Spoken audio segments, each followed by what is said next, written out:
You have seen me now, I cannot be seen either by the Vedas, or by austerities, or by gifts, or by sacrifices. The Supreme Soul tells Arjun that the Chaturbhuj, the four-armed form which he has shown to Arjun just now, cannot be seen either in the Vedas, by austerities, by gifts, or by yajna. There is no other way by which one can see that form. Why is this? There is a reason for this.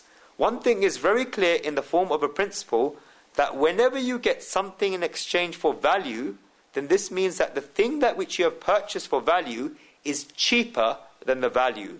This is a principle. If there is a garland, and let us say a person goes to the market and buys this garland for £10, the fact that the shopkeeper gave the person the garland in return for £10 means that the garland is cheaper than the £10. If this garland was more expensive than the £10, then nobody would give this garland to you for £10. But you say that often we get these things on sale for 50% or 60% discount. The reason why we get them in a sale is because the shopkeeper doesn't consider them worth keeping, and that is why the shopkeeper is telling you to take them. This means that when you get something for half the price, you are getting happy, but the shopkeeper is also happy that that thing has gone out from his shop and his stock has reduced. This means that you have bought any object after paying value for it, then this means that the object is cheaper than the value you have given for it. Only then will you get it, otherwise you will not get it. How does this exchange take place? It only takes place if the object is cheaper. Otherwise you will not get it. When God is saying here that one cannot attain him in return for the Vedas, then this means that God could be attained through the Vedas, then God would be of less value than the Vedas. Only then can you get God through the Vedas. If you could attain God through yajnas, so if you did yajnas and you could attain gods, then this means that the yajna has become expensive and God has become cheap. You should understand this principle a little. If you could attain God through donations, then this means that the donations have become of a lot of importance and God has become cheaper than that and of less value than that. Then no matter what type of donation you have made, and if you've done the best donation of all, I'm not just talking about counting notes of money, but about it if you have done it with the best cause of all, then no matter what you have done, when it is a matter of exchange, then this means that the object becomes cheaper. And secondly, whoever has gone out to buy this thing will have their hands high up, always, especially in today's time, what we call a buyer's market. This is the attitude that I have got this and that, and I've gone out having taken this with me. Come on and tell me about the deal. 10 businessmen come and stand in front of you and tell you to buy from them. It is a total buyer's market. If God could be attained through these things such as yajna, donations, austerities, then this means that the person who is buying, or maybe I will not use the word buyer if it feels offending, rather I will say that the person who has come to take, goes to take something in exchange for what he has got, but he has had his ego gone bigger. This is the attitude that I have performed the yajna, can I not attain God? This is the attitude that I have studied the Vedas, how can I not attain God? And God makes it clear that, brother or sister, do not keep this false sense of pride.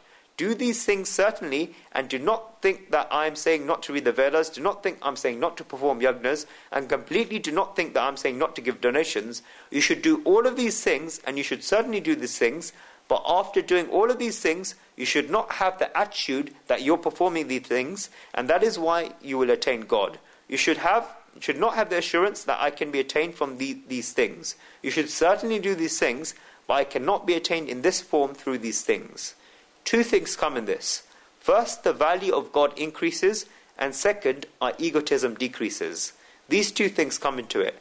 By saying that the value of God increases, I do not mean that the price tag increases, because the Supreme Soul is priceless. What I mean to say is that you should not make claims. In the field of God and in the field of spirituality, no claims can be done that this should happen. This never works. It is a field of the occult and it is a field of mysticism. Anything can happen and you have to be prepared for it. This is the thing that Shri Krishna is trying to say here. I asked some questions early in this chapter and now I will speak about them before we go forward towards the end of this chapter. The first question is, where was Arjun while he was having a vision of the Vishwarup, the universal form?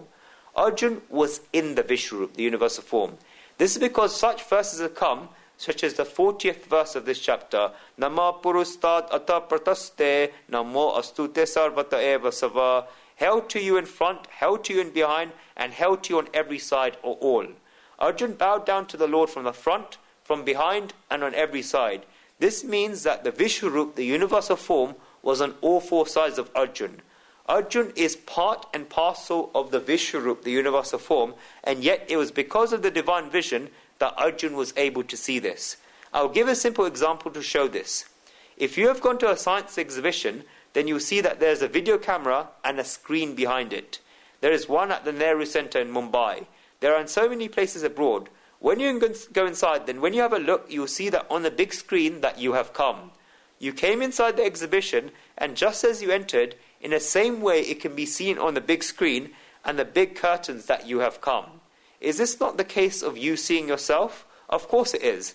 Therefore we certainly came and we certainly saw ourselves on the big screen. In the same way, Arjun is a part of the Vishwarup, and therefore he is both inside the Vishwarup, the universal form, and he also saw the Vishwarup. He had a vision of the Vishwarup. This can therefore be explained logically. The second question is that in order to explain to Dhritarashtra, Samjaya said in the 12th verse of this chapter that Devi Surya Sahasrasya Bhaved Yugapat Uttita Yad Bhashridishad Bhashastasyam Hatmana.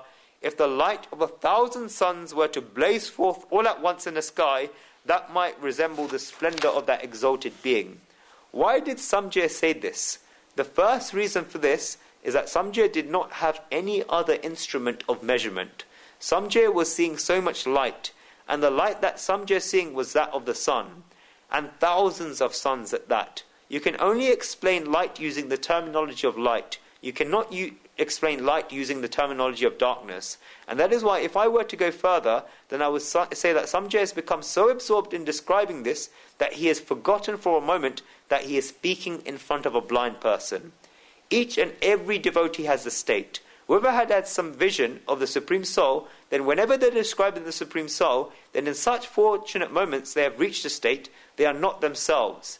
They are probably one with God. He realizes that he is experiencing something special and distinguished. This is the state that the person has reached. Therefore, Samjaya forgot everything around him and was totally absorbed in having a vision of the Supreme Soul. That is why through the example of the sun, he is describing the vision of the Vishwarup, the universal form. God is saying this in this verse, that one cannot have this vision of the Supreme Soul and attain the Supreme Soul through the Vedas, through yajnas, through donations, and through austerities. How then can one attain God? God has already said that one cannot attain him through all of these things that we regard as popular paths. What then is a path to have a vision of God? Shri Krishna gives the answer in the next verse.